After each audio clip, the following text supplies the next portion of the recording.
அரசாங்கம் அவங்க கடமையை செய்ய தவறுறாங்க.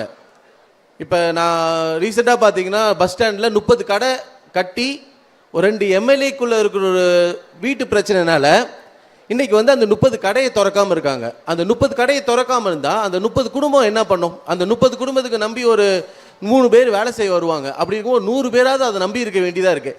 அப்படி இருந்து ஒரு 4-5 வருஷமாக அதை ஓப்பன் பண்ணாமல் இருக்கும்போது அந்த குடும்பத்தில் வியாபாரம் செய்ய முடியாமல் அதுலேருந்து சம்பாதிக்க முடியாமல் சிலவங்களாம் சூசைட் பண்ணுற அளவுக்கு தள்ளப்படுறாங்க. அண்ணா திடலில் போய் பார்த்தோம்னா அங்கே 200 கடை பக்கம் வந்து கட்டி ரெடியாக இருக்குது. 5 வருஷமாக கட்டி ஒரு ரெடியாக இருந்த ஒழுங்காக தொழில் பண்ணியிருந்த இடத்த இடித்து நான் கட்டித்தரேன்னு சொல்லி கடைசியில் என்னை கட்டித்தராமல் அங்கிருந்து ஒரு 5 பேர் குடும்பத்தில் சூசைட் பண்ணியிருக்காங்க. இந்த அரசாங்கம் என்னதான் செஞ்சிட்டு இருக்குன்னே தெரில. ஒரு சைடில் பார்த்தா மருந்தில் ஊழல், கர்ப்பிணி பெண்களுக்கு கொடுக்குற சத்து மருந்தில் ஊழல், இப்படிலாம் ஊழல் செஞ்சு அந்த காசை சம்பாரித்து நம்ம சங்கதிகளுக்கு நம்ம என்னத்தை போய் நம்ம செஞ்சிட போகிறோம், என்னத்தை போய் சேர்த்துட போகிறோம்? இந்த மாதிரி உயிரில் விளையாண்டு ஒரு சின்ன குழந்தை, ஒரு 3 மாதம் கை குழந்தை, அந்த 3 மாதம் கை குழந்தை கூட டாக்டர் ஒரு ஹெல்த் சென்டர்னு போட்டு ஒரு டாக்டரை போடாமல் ஒரு நர்ஸை போட்டு அந்த அம்மாவுக்கு அந்த அளவுக்கு அறிவு இல்லாமல் அந்த குழந்தைக்கு ஆல்ரெடி உடம்பு முடியாமல் இருந்திருக்கு. அந்த முடியாமல் இந்த குழந்தைக்கு போய் தடுப்பூசி போட்டு அந்த குழந்தை இறந்தே போச்சு. இது வரைக்கும் அரசியல்வாதிங்க போய் பார்க்கல. அந்த எம்எல்ஏ, அந்த தொகுதி எம்எல்ஏ இது வரைக்கும் ஓட்டு கேட்க தான் வந்தார். ஓட்டு கேட்ட முடிச்சுன்னா அந்த தொகுதிக்கே போகல.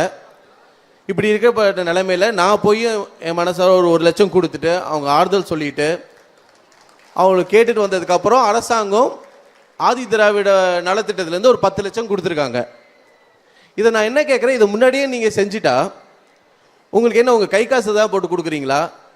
இது அரசாங்கம் மக்கள் வரி நாங்களாம் தொழில் பண்ணி கட்டின வரி பணத்தில் நீங்கள் கொடுக்குறீங்க. அதை கூட நீங்கள் ஒழுங்காக கொடுக்கலங்கிறதுனால தான் நாங்களாம் வியாபாரத்தை விட்டுட்டு நாங்கள் அரசியலுக்கு வந்து மக்களுக்கு நல்ல செய்ய வேண்டிய ஒரு சூழ்நிலை தள்ளப்படுறோம்.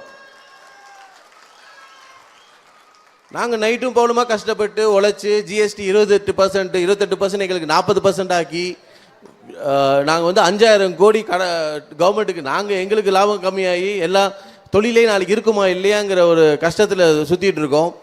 நாங்கள் கட்டுற வரி பணத்தில் கஷ்டப்பட்டு சம்பாரித்து நைட்டும் பகலுமா குடும்பத்து கூட ஒன்றா இல்லாமல் ஆளுக்கு ஒரு ஊரில் இருந்து தங்கி நாங்கள் உட்காந்து சம்பாரித்து வரி பணம் கட்டுனா அந்த வரி பணத்தை மக்களுக்கு ஒழுங்காக சேர்க்காம அப்படி சென்ட்ரல் கவர்மெண்ட் வந்து புதுச்சேரிக்கு கொடுக்குற வரி பணத்தையும் ஒரு வேலையும் செய்யாமல் ரிட்டர்ன் அனுப்புகிறாங்க. இந்த அளவுக்கு ஒரு முட்டாள்தனமான ஒரு அரசாங்கத்தை நம்ம எங்கே பார்க்க முடியும்?